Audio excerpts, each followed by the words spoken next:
Donc, bonjour à tous. Encore une fois, quelle belle foule nous avons ce matin. Je vous remercie également de vous être déplacés en si grand nombre. Donc, tel qu'annoncé par mon collègue Stéphane Trahi, le troisième sujet, la troisième conférence de la journée, portera sur les appels d'offres dans l'industrie de la construction que je ferai en partenariat avec mon collègue Jasmin Lefebvre.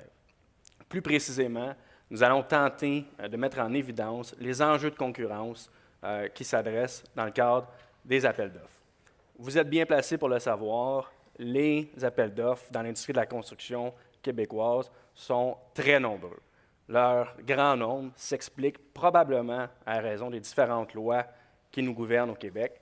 On n'a qu'à penser à la loi sur les contrats des organismes publics, la loi sur les cités et villes, ou encore le code municipal qui prévoit pour les organismes qui y sont assujettis l'obligation de passer à travers un processus d'appel d'offres avant d'octroyer les contrats de construction.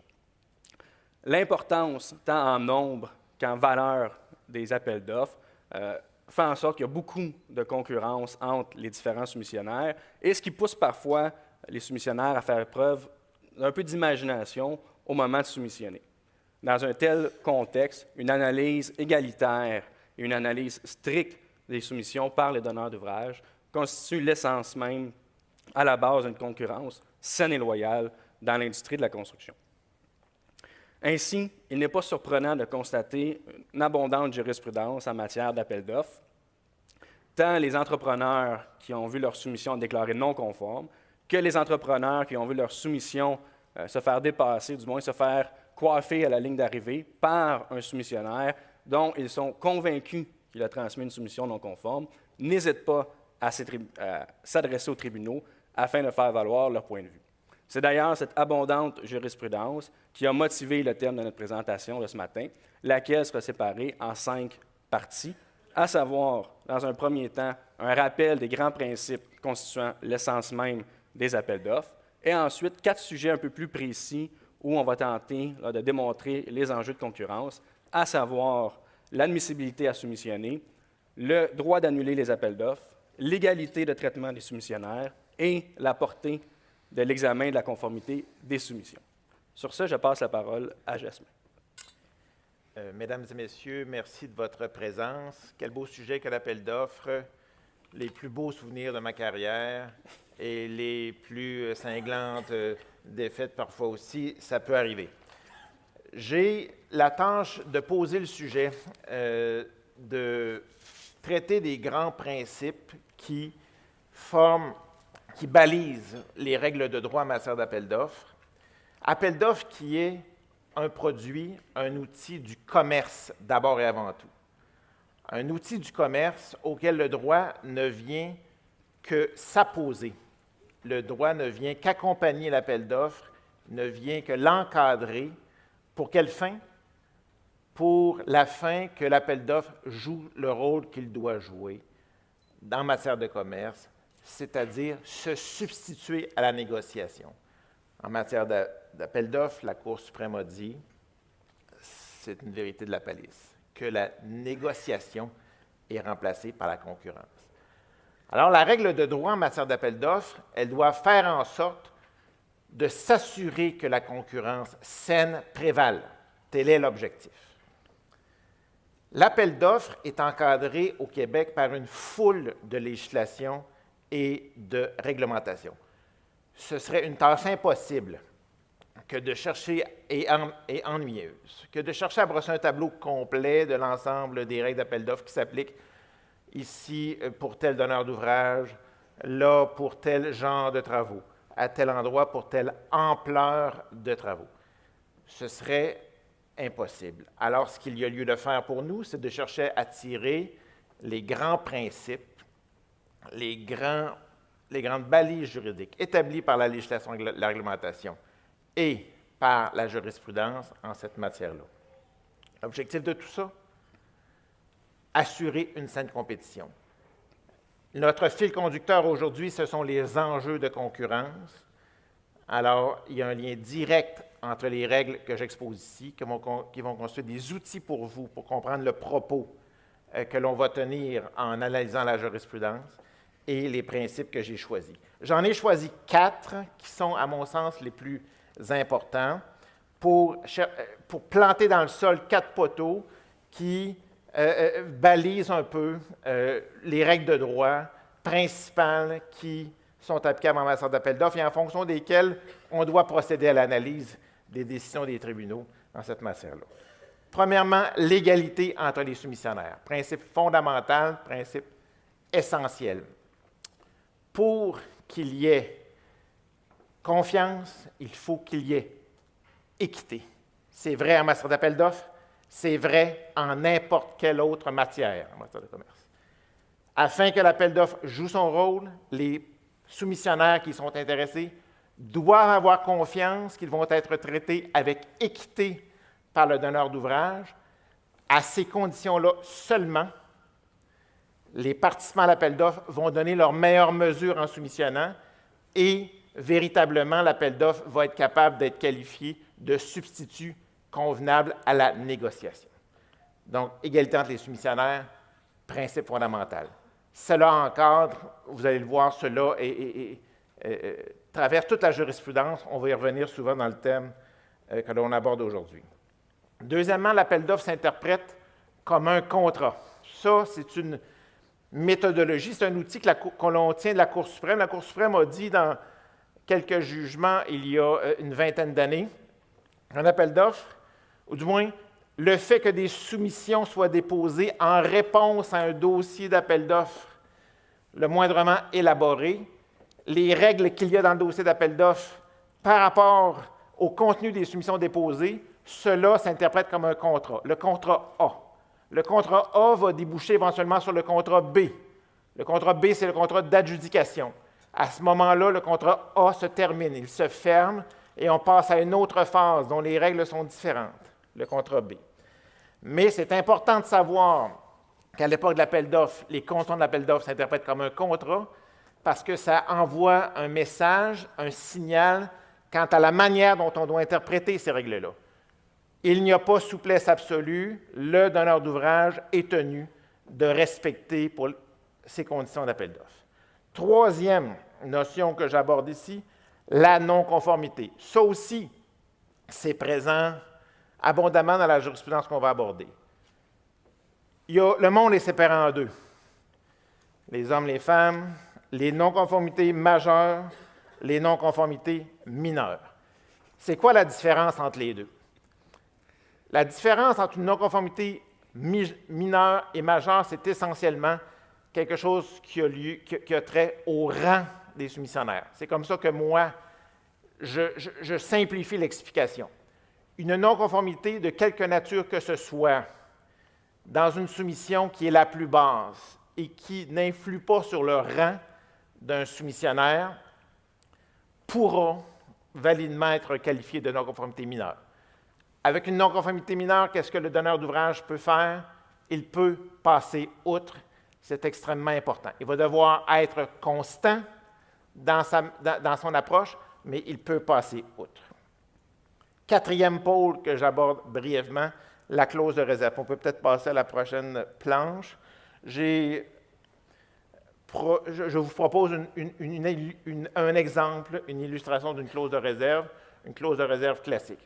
Une clause de réserve, c'est une disposition par laquelle le donneur d'ouvrage annonce aux intéressés à soumissionner qu'il s'octroie une marge de manœuvre à l'égard de la soumission. Ici, le donneur d'ouvrage annonce qu'il se donne le droit de ne pas donner le contrat nécessairement au plus bas et qu'il se donne le droit éventuellement de le donner à personne.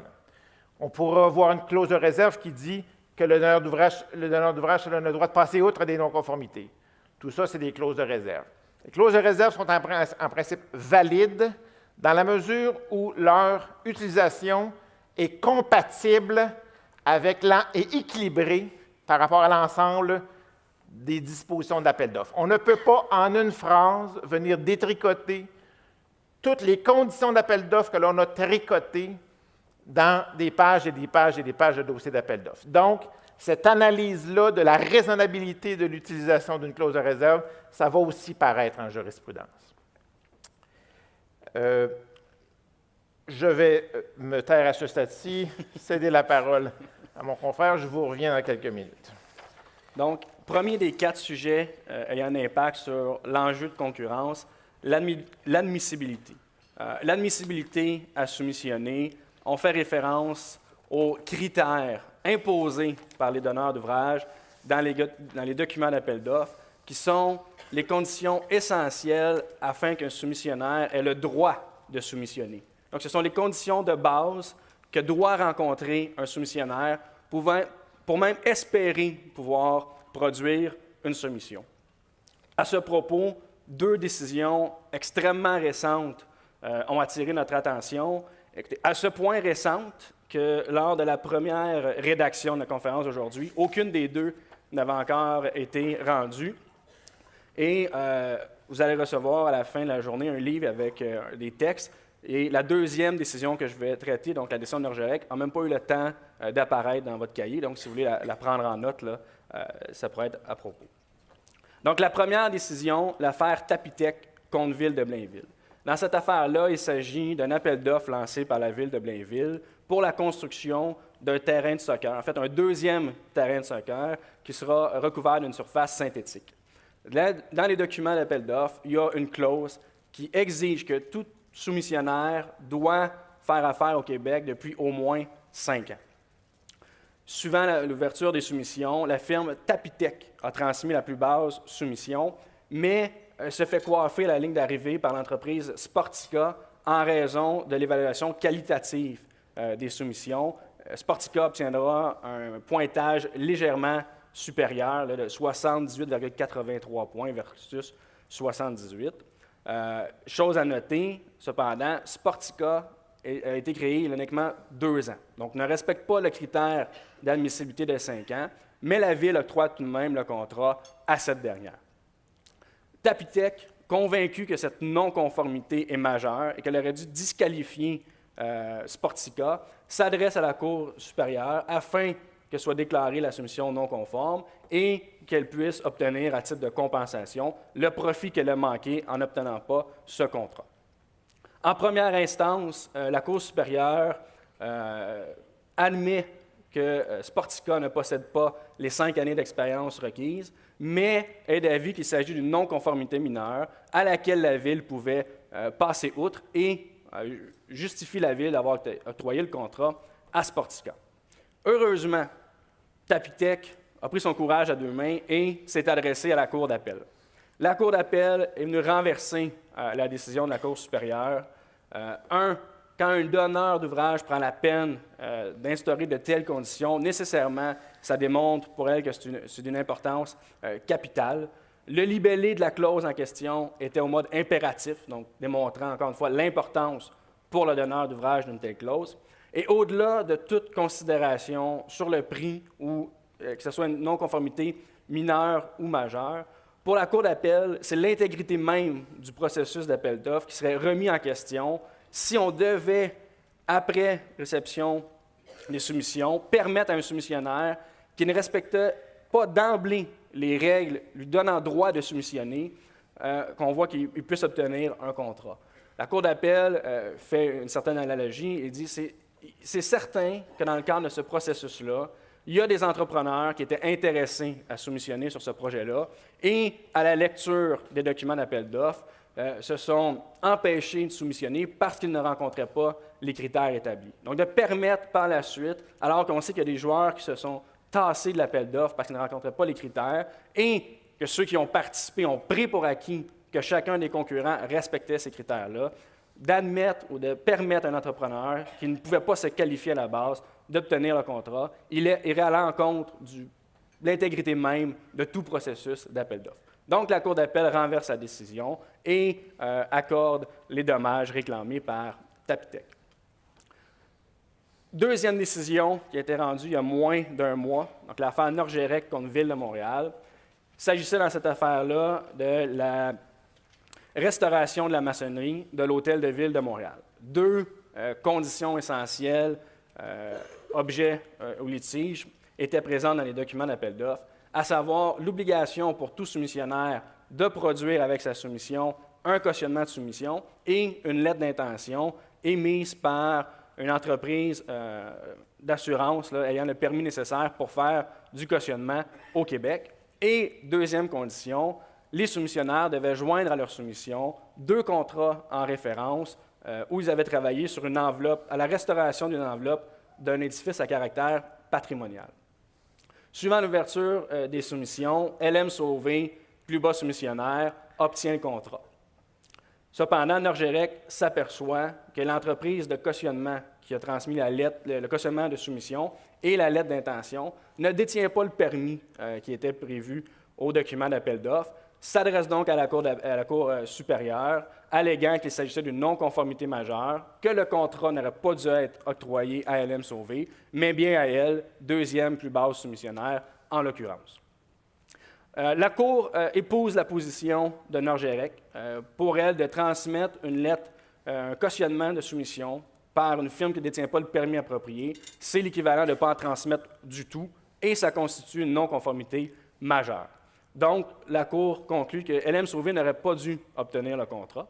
Mais au moment d'accorder des dommages à Norgerec, la Cour étudie aussi la soumission de Norgerec et s'aperçoit que cette dernière ne respectait pas le deuxième critère que je vous ai mentionné, à savoir d'avoir soumis 2 contrats concernant la restauration d'enveloppes d'un édifice à caractère patrimonial. Donc, au final, et la Cour, en traitant de ce passage-là, va citer des grands pans de la décision Tapitech en appel sur l'intégrité même du processus d'appel d'offres. Donc, au final, la Cour donne raison à Norgerec au niveau du principe. Oui, l'absence de cautionnement constitue une non-conformité majeure, mais refuse de lui octroyer des dommages, puisque même si la soumission de LM Sauvé aurait été rejetée, ce n'est pas Norgerec qui aurait obtenu le contrat. Sur ce, je passe la parole à Jasmin. Oui, alors nous continuons notre périple en équilibre sur le fil conducteur que constituent les enjeux de concurrence en matière d'appel d'offres. Deuxième thématique abordée, l'annulation des appels d'offres. Peut-être que je vais prendre le contrôle de ça. Merci. Alors, je vais aborder 3 décisions en cette matière-là qui sont pas les plus récentes, ça remonte à 2-3 ans, mais fort pertinente à l'égard de cette notion de concurrence qui est absolument fondamentale au domaine que l'on aborde aujourd'hui, l'appel d'offres. Ça joue de façon extrêmement sensible quand il s'agit de situations où un appel d'offres est d'abord institué, annulé, puis ensuite repris. On va le voir par 3 belles illustrations.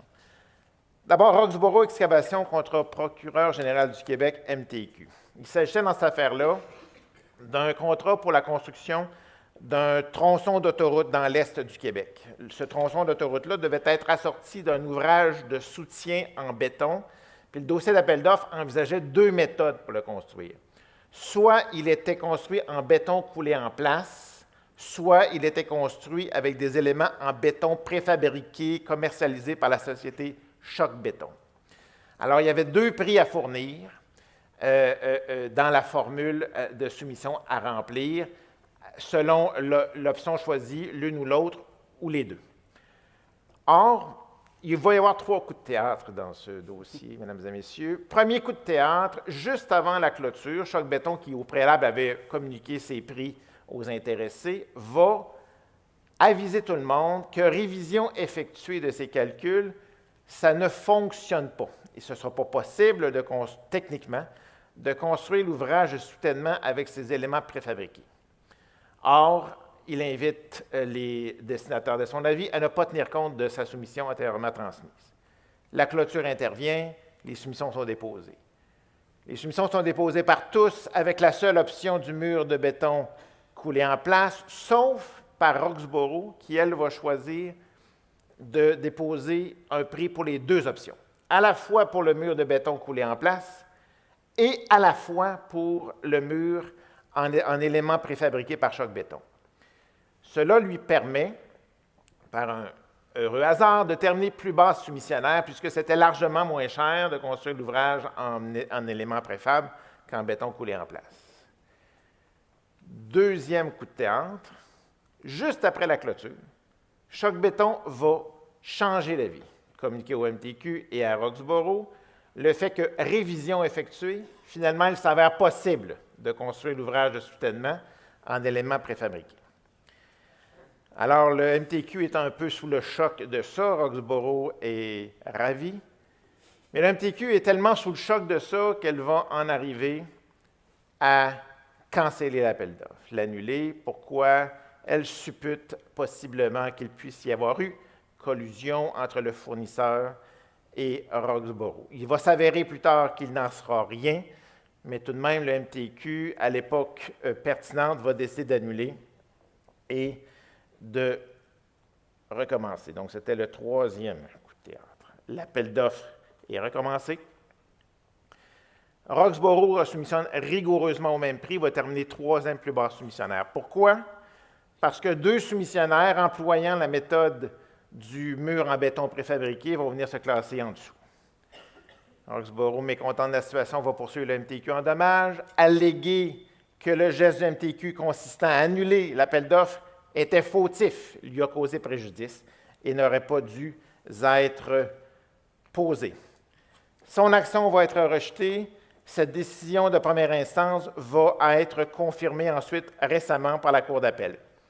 Pour le tribunal, le MTQ, en l'occurrence, compte tenu de la trame factuelle, était justifié de craindre l'existence d'une entente collusionnaire entre Roxborough et le fournisseur. Le MTQ pouvait, en de telles circonstances, de façon raisonnable, faire emploi de la clause de réserve lui permettant d'annuler l'appel d'offres et de le recommencer. Le tribunal était favorable au geste posé par le MTQ aussi parce qu'il avait pour effet, en fait, de défendre un principe crucial en matière d'octroi des contrats publics, c'est-à-dire d'accorder à tous les concurrents qualifiés l'accès aux contrats publics. Dans les faits, ce qui s'était passé, le jeu d'aller-retour de Choc-Béton avait eu pour effet de mettre à l'écart tous ceux qui avaient pris en compte le retrait de Choc-Béton à l'origine, et ça allait à l'encontre des principes fondamentaux qui prévalent en matière d'octroi de contrats publics. La Cour d'appel va rendre un jugement relativement succinct, mais va dire une chose, va rejeter un argument de Roxborough à l'effet que la chose se solutionnait facilement par l'émission d'un addenda. Pour la Cour d'appel, cela ne tient pas la route. L'émission d'un addenda pour pallier à la problématique survenue n'avait pas pour effet de recréer artificiellement ou convenablement la concurrence par ailleurs détruite par le jeu d'aller-retour de Choc-Béton. Donc, ce jugement-là, il correspond à une jurisprudence largement dominante qui octroie une large marge de manœuvre aux donneurs d'ouvrage qui décident d'annuler un appel d'offres et de le reprendre. Et ça va assez loin, on va le voir plus loin dans cette affaire de 91-53 Québec contre Saint-Ligory. Petit dossier, un dossier d'appel d'offres en matière de déneigement dans les petits pots de très bons onguents. Alors, ici, on a une illustration qui est fort à propos pour notre conférence de ce matin, de la question de savoir jusqu'où ça va, la capacité de donneur d'ouvrage d'annuler. Un appel d'offres ou un contrat de déneigement, les soumissions sont déposées, elles sont ouvertes, rendues publiques. Or, à cette étape-là, la Ville va se rendre compte qu'elle a oublié, dans son dossier d'appel d'offres, dans la formule de soumission, de mettre deux formulaires par lesquels le soumissionnaire doit affirmer ne pas s'être prêté à des activités illégales de lobbyisme et ne pas avoir cherché à influencer indûment le processus. Ces deux formulaires-là, ce n'est pas banal, ce sont des formulaires exigés par la politique de gestion contractuelle de la Ville de Saint-Ligory.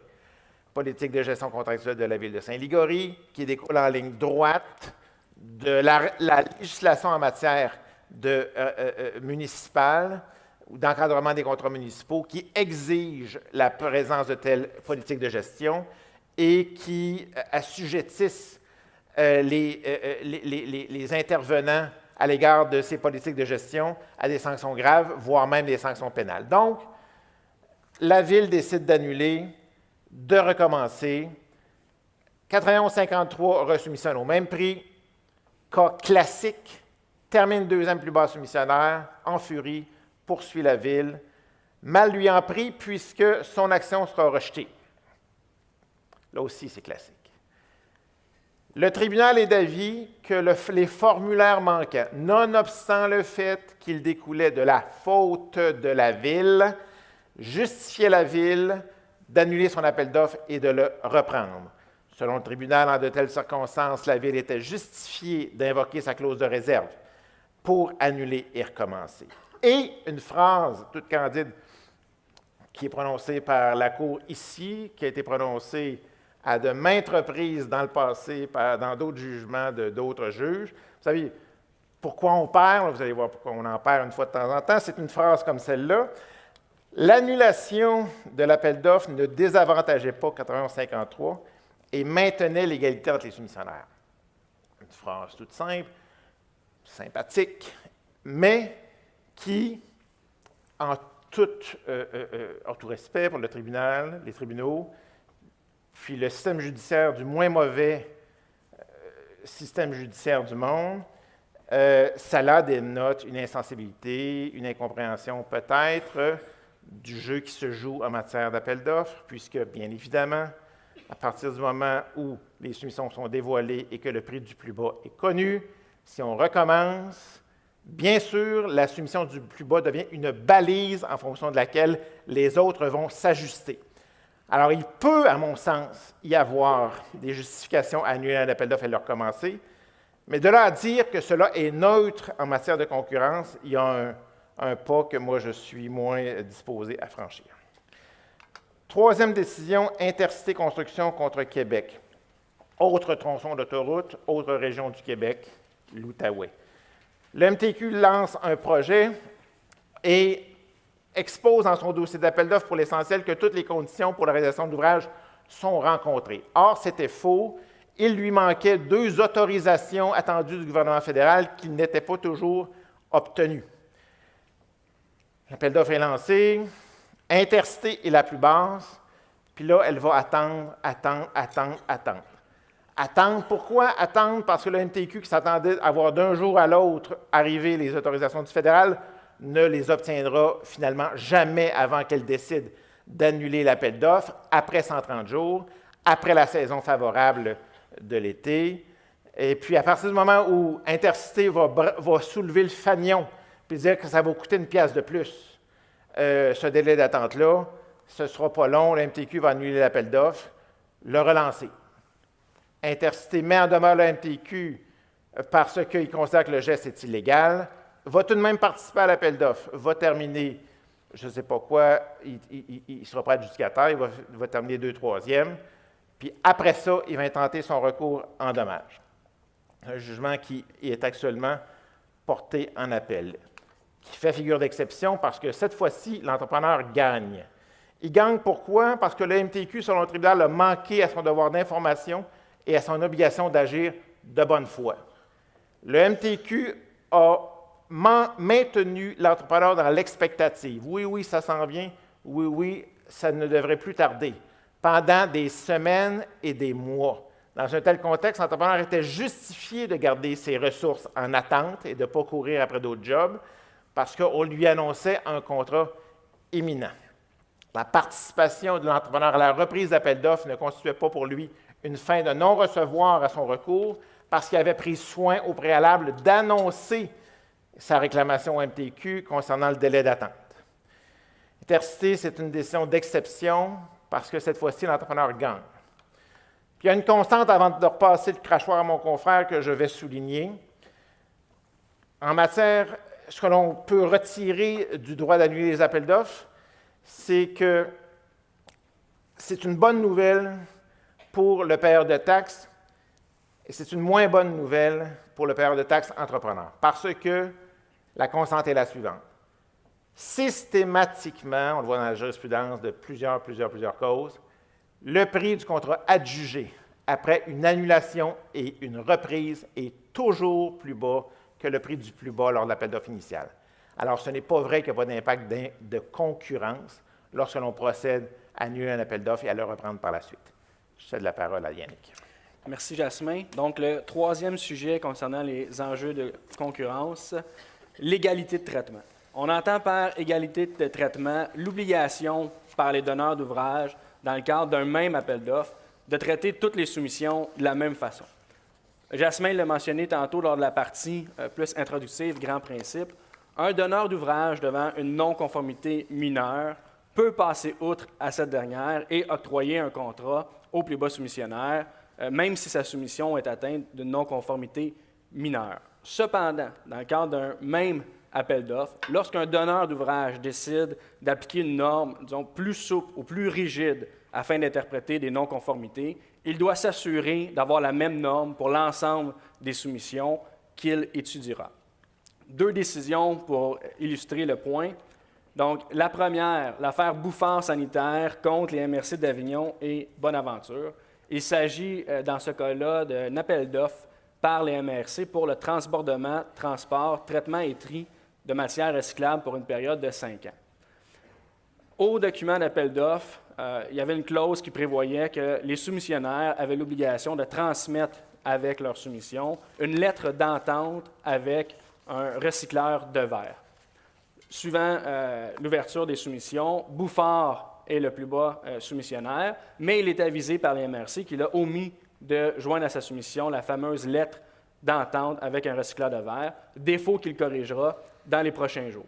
Malgré tout, suite aux recommandations de leur contentieux, les MRC décident d'annuler, pas d'annuler, mais de déclarer la soumission de Bouffard non conforme.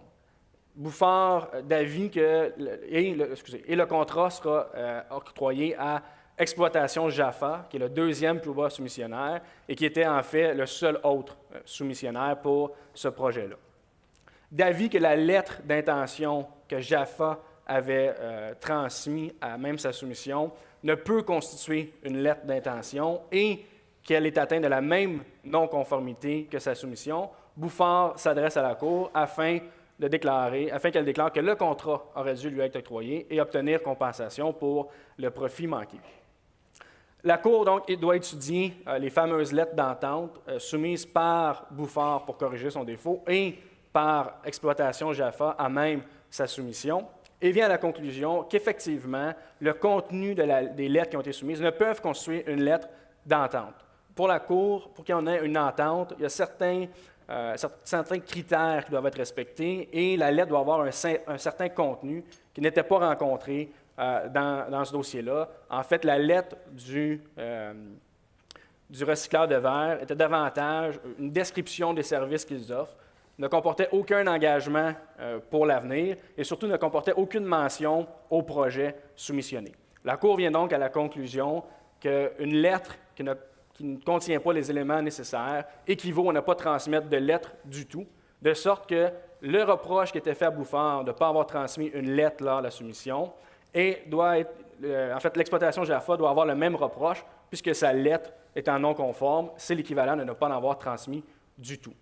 De sorte que le tribunal donne raison à Bouffard à partir du moment où 2 soumissionnaires ont transmis des soumissions qui étaient atteintes de la même non-conformité mineure. Si les MRC décident d'aller de l'avant avec le projet, nécessairement, il fait octroyer le contrat au plus bas soumissionnaire, en l'occurrence Bouffard. 2e décision sur le sujet, c'est l'affaire Exploitation Jaffa Inc., le même Jaffa que la cause précédente, contre Ville de Passepébiac, appel d'offres encore une fois pour des travaux similaires, à savoir la collecte, le transport et la disposition de déchets pour une période de 3 ans. Dans cette affaire-là, les documents d'appel d'offres prévoyaient une compensation, ou du moins la rémunération des entrepreneurs en fonction d'une distance, à savoir le nombre de kilomètres entre l'hôtel de ville et le lieu de dépôt des déchets. Cependant, un poste du bordereau qui devait être complété par les soumissionnaires prévoyait une exigence au prix unitaire à la tonne métrique. D'avis qu'il s'agit d'une erreur de la part des donneurs d'ouvrage au poste du bordereau, Jaffa transmet une correspondance à la Ville pour l'informer de cette erreur-là. Malgré tout, la Ville décide de conserver les documents d'appel d'offres tels quels, de sorte que le poste du bordereau demeure. Convaincu que la Ville va constater après l'ouverture des soumissions qu'il s'agit d'une erreur, Jaffa inscrit la notion NA pour non applicable au poste du bordereau, d'autant plus que les frais reliés au transport avaient déjà été calculés dans les autres éléments du bordereau. Suivant l'ouverture des soumissions, Exploitation Jaffa est la plus basse soumissionnaire, mais est déclarée non conforme par la Ville en raison de l'inscription de la notion NA au bordereau. D'avis que, en fait, Jaffa apprendra que le contrat est octroyé à Entreprise Henry, deuxième plus bas soumissionnaire, qui, lui, au bordereau, au poste où il fallait donner un coût à la tonne métrique, a inscrit un nombre de kilomètres. Donc, lui, il s'est fié, il n'a pas marqué NA, il s'est fié aux autres documents d'appel d'offres et a inscrit la mention 110 km qui correspondait à la distance entre l'hôtel de ville et le lieu de dépôt qu'il a choisi. La Cour vient à la conclusion que d'inscrire NA quand on demande un prix unitaire ou d'inscrire un nombre de kilomètres quand on demande un prix unitaire, les deux, ça correspond à un défaut. Si la Ville considérait qu'il s'agissait d'une non-conformité mineure pour Henry, deuxième plus bas soumissionnaire, elle avait l'obligation de considérer qu'il s'agissait également d'une non-conformité mineure pour Jaffa, plus bas soumissionnaire. La Cour donne donc raison à Jaffa et détermine que le contrat aurait dû lui être octroyé dans les circonstances. À retenir de ces deux décisions-là, c'est vraiment l'importance, quand on parle de traitement égalitaire, de regarder la globalité du dossier de la façon que les soumissionnaires ont été traités, puisque à leur face même, et Bouffard et Jaffa dans leur dossier, leur soumission comportait effectivement une non-conformité. Donc, on n'a pas remis en cause la non-conformité, mais c'est plutôt en comparant la façon dont la non-conformité a été traitée versus les autres soumissionnaires que ces deux entrepreneurs ont réussi à obtenir gain de cause. Sur ce, je passe la parole à Jasmin. Mesdames et messieurs, je vous invite à me suivre pour le sprint final, toujours en équilibre sur notre fil conducteur. Il me reste quelques minutes pour traiter de l'enjeu de la portée de l'examen de la conformité. L'examen de la conformité des soumissions par le donneur d'ouvrage se fait sur la base de quoi, jusqu'à quel degré? Tel est l'enjeu examiné ici. L'illustration que je vous propose est une belle décision rendue, en fait, une décision de première instance qui a donné lieu ensuite à un appel qui a été rejeté sur requête dans Pompage de béton TPG limité contre Hydro-Québec. Il s'agissait d'un appel d'offres pour la fourniture d'une pompe à béton opérée pour une certaine période de temps pour un ouvrage hydroélectrique en construction à la baie James. L'appel d'offres décrivait la pompe à béton à être fournie, les caractéristiques principales, la durée, ainsi de suite. Industriel, concurrent de TPG, va déposer une soumission où elle décrit une pompe qui est conforme au dossier d'appel d'offres. Elle va soumissionner sur cette pompe-là tout en n'en étant pas locataire ni propriétaire. Les soumissions sont déposées, Industriel est la plus basse. C'est un petit marché, TPG est bien au courant de la flotte de son concurrent industriel, TPG va rapidement brandir les bras en l'air pour dire, écoutez, la pompe en question décrite dans la soumission industrielle n'est pas conforme et en plus, elle n'en est ni propriétaire ni locataire. Alors, Hydro-Québec va retourner à son dossier d'appel d'offres, vérifier les conditions applicables et malgré tout, accorder le contrat à Industriel parce qu'elle va constater que la soumission d'Industriel, la pompe à béton qui est décrite est conforme aux exigences. Elle va faire une chose de plus, Hydro-Québec, ensuite, après avoir décidé d'adjuger Industriel. Elle va accepter qu'Industriel fournisse en fait une autre pompe pour la réalisation du contrat, autre pompe que celle décrite au dossier d'appel d'offres, qu'elle va louer sur le marché. Ça meute encore davantage TPG, vous l'aurez compris. Puis, pour en rajouter une couche, pour justifier l'action de TPG, en cours de contrat, Hydro-Québec va accepter qu'une autre pompe conforme à ce qui était décrit au dossier d'appel d'offres soit fournie par Industriel, pompe qu'Industriel vient d'acquérir. Donc, une pompe décrite dans la soumission qui est remplacée par une pompe louée quand il s'agit de commencer à réaliser l'ouvrage, qui est remplacé par une pompe achetée en cours d'ouvrage. TPG poursuit Hydro-Québec en dommages, mais son action va être rejetée, ça va être confirmé par la Cour d'appel. Pourquoi? Parce que le statut de propriétaire ou de locataire de la pompe n'était pas une condition d'admissibilité à soumissionner. Hydro-Québec demandait à des entreprises de lui fournir des soumissions avec des engagements de fournir une pompe à béton d'une telle nature. C'est ce que Industriel a fait avec une pompe fantomatique, certes, mais c'était son risque d'affaires qui entraînait la possibilité pour elle de déposer une soumission conforme, mais en même temps le risque de devoir se conformer rigoureusement à sa soumission déposée. Face à une soumissionnaire conforme, Hydro-Québec était justifiée. Elle était justifiée d'accorder le contrat et de mettre fin au contrat A et de s'engager dans le contrat B. Contrat B, contrat d'exécution de l'ouvrage. Contrat bilatéral. Bilatéral, donc, qui vient avec des attributs à l'égard de la capacité de changer. On n'est pas obligé, quand on est donneur d'ouvrage et qu'on s'adresse à un adjudicataire qui avait déposé une soumission conforme, de s'en tenir avec rigueur au dossier d'appel d'offres original.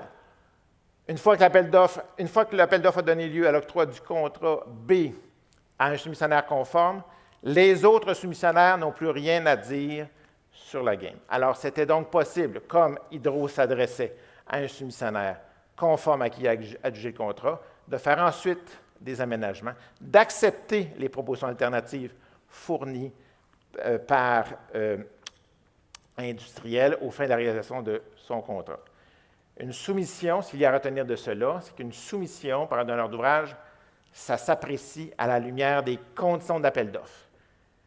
On n'a pas à aller au-delà, on n'a pas à faire une enquête au-delà. On n'a d'ailleurs pas à faire une enquête de véracité de choses alléguées à la face d'une soumission. Puis une fois l'ouvrage accordé par un donneur d'ouvrage à un soumissionnaire conforme, il existe à même le contrat d'entreprise ou autre en fait, une capacité de faire des aménagements. On n'est pas gelé avec les prescriptions du dossier d'appel d'offres original. Je vous remercie de votre attention.